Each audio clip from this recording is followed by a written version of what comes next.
أعوذ بالله من الشيطان الرجيم. بسم الله الرحمن الرحيم. واجعلني من ورثة جنة النعيم واغفر لأبي إنه كان من الضالين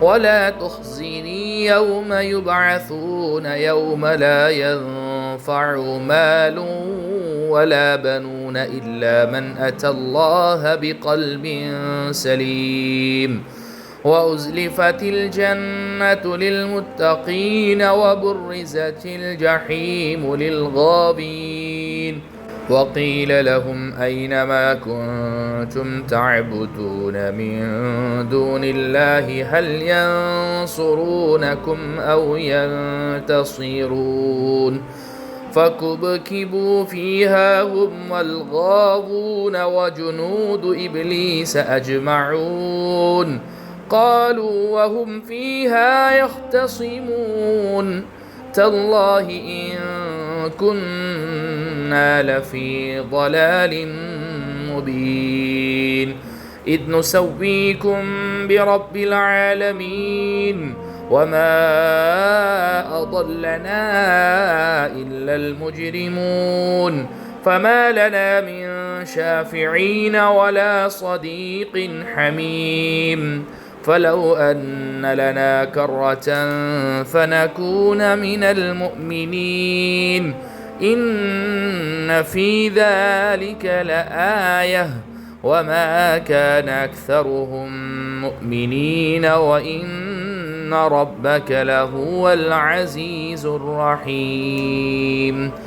میرے عزیزوں، پیاروں، بزرگوں، اللہ کے رسول پر ایمان رکھنے والے میرے دین عظیم بھائیوں، یہ 20 آیت ہیں جن کی تلاوت ابھی آپ حضرات کے سامنے کی گئی. سورہ شعراء کے 5ویں رکوع کی 20 آیتیں ہیں. اچھا، جو ہے ان آیات پر سورہ شعراء کا یہ 5واں رکوع مکمل بھی ہو رہا ہے. اس سے پہلے ہم نے جو ہے اس رکوع کا آغاز کیا تھا اور 16 آیتیں اس رکوع کی آپ لوگوں کے سامنے رکھی تھی، جس میں اللہ سبحانہ و تعالیٰ نے اللہ کے نبی علیہ السلام سے ارشاد فرمایا کہ نبی جی ان مشرکین مکہ کے سامنے ابراہیم علیہ السلام کے واقعے کی تفصیلات رکھیں، چونکہ مشرکین مکہ بھی اپنے آپ کو ملت ابراہیمی پر ہونے کا دعویٰ کیا کرتے تھے. تو ابراہیم علیہ السلام کی تعلیمات کہ جو شرک سے بالکل پاک صاف تھی، موحد تھے، اور ان کی کیا تعلیمات تھی، وہ تمام تر چیزیں جو ہے آپ ان مشرکین مکہ کو بتلائیے.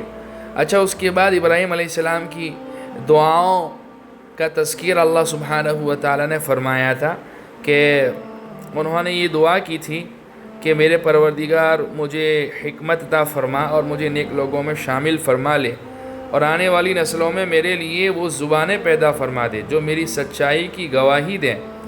آگے اللہ فرماتے ہیں وَاجْعَلْنِي مِنْ وَرَثَةِ جَنَّةِ النَّعِيمِ وَاغْفِرْ لِأَبِي إِنَّهُ كَانَ مِنَ الضَّالِّينَ وَلَا تُخْزِنِي يَوْمَ يُبْعَثُونَ يَوْمَ لَا يَنْفَعُ مَالٌ وَلَا بَنُونَ إِلَّا مَنْ أَتَى اللَّهَ بِقَلْبٍ سَلِيمٍ. اور مجھے ان لوگوں میں سے بنا دے جو نعمتوں والی جنت کے وارث ہوں گے. اللہ ہم تمام کو نعمتوں والی جنت کے وارث بنا دے. اور میرے باپ کی مغفرت فرما، یقیناً وہ گمراہ لوگوں میں سے ہے. سورہ مریم میں اس سے پہلے گزر چکا ہے کہ حضرت ابراہیم علیہ السلام نے اپنے باپ سے وعدہ کیا تھا کہ وہ اللہ تعالیٰ سے اس کی مغفرت کی دعا کریں گے، لیکن جب اللہ تعالیٰ کی طرف سے ممانعت آ گئی اور معلوم ہو گیا کہ وہ کبھی ایمان نہیں لائے گا، تو انہوں نے بھی اس سے برات کا اظہار فرما دیا، جیسا کہ سورہ توبہ میں گزر چکا ہے. وَلَا تُخْزِنِي يَوْمَ يُبْعَثُونَ، اور اس دن مجھے رسوا نہ کرنا جس دن لوگوں کو دوبارہ زندہ کیا جائے گا، اور اس وقت کی رسوائی بہت خطرناک ہوگی. اللہ ہمیں جو ہے اس دن ذلیل اور رسوا ہونے سے بچا لے، جس دن نہ کوئی مال کام آئے گا نہ اولاد. واقعی جو ہے نہ تو اولاد اس وقت کام آئے گی اور نہ کوئی مال کام آئے گا، کیونکہ کرنسی ہوگی نہیں وہاں پر. وہ روپیہ، پیسہ، سونا، چاندی، ڈالر، پاؤنڈ، جو کچھ بھی ہے یہ دنیا کی کرنسی ہے. آخرت کی کرنسی جو ہے نیکیاں ہیں.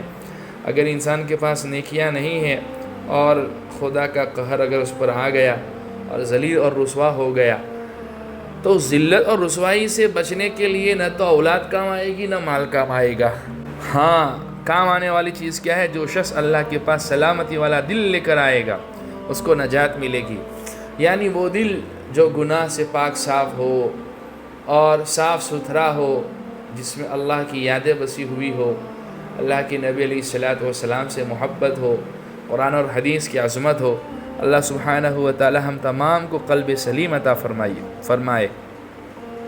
کتنی پیاری دعائیں ہیں ابراہیم علیہ السلام کی. واقعی اگر ان دعاؤں پر غور کر لیا جائے اور انسان ان دعاؤں کو مانگ لیں اور اللہ سبحانہ و تعالیٰ کی طرف سے قبولیت اگر مل جائے تو دنیا آخرت کی بھلائی اس کو مل جائے.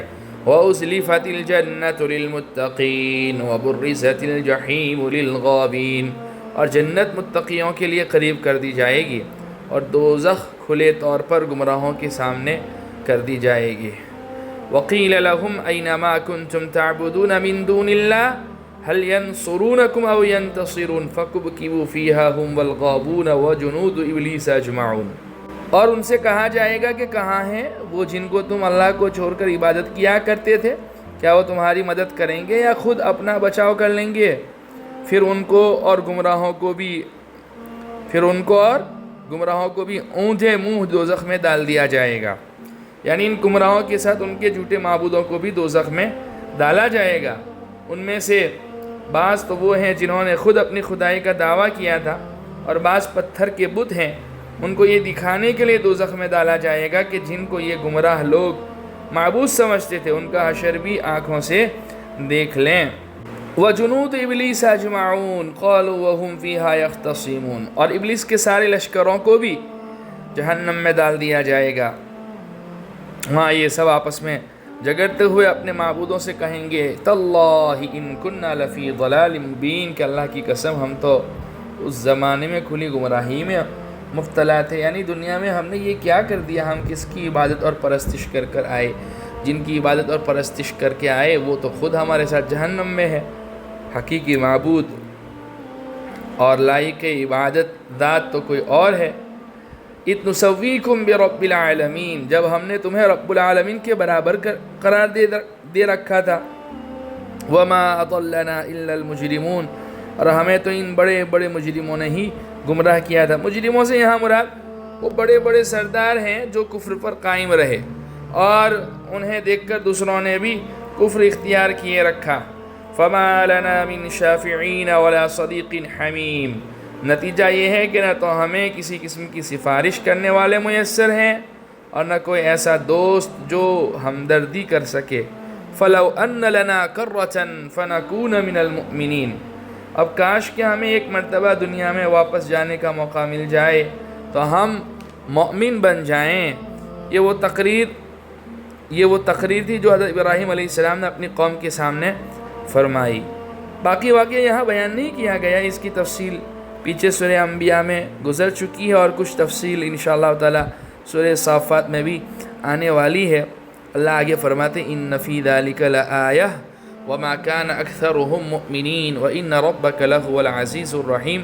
یقیناً اس سارے واقعے میں، یعنی ابراہیم علیہ السلام کا یہ واقعہ، ان کی تقریر، ان کی دعائیں اور ان کی توحید کی دعوت، ان تمام واقعات میں آپ کے عبرت کا بڑا سامان ہے.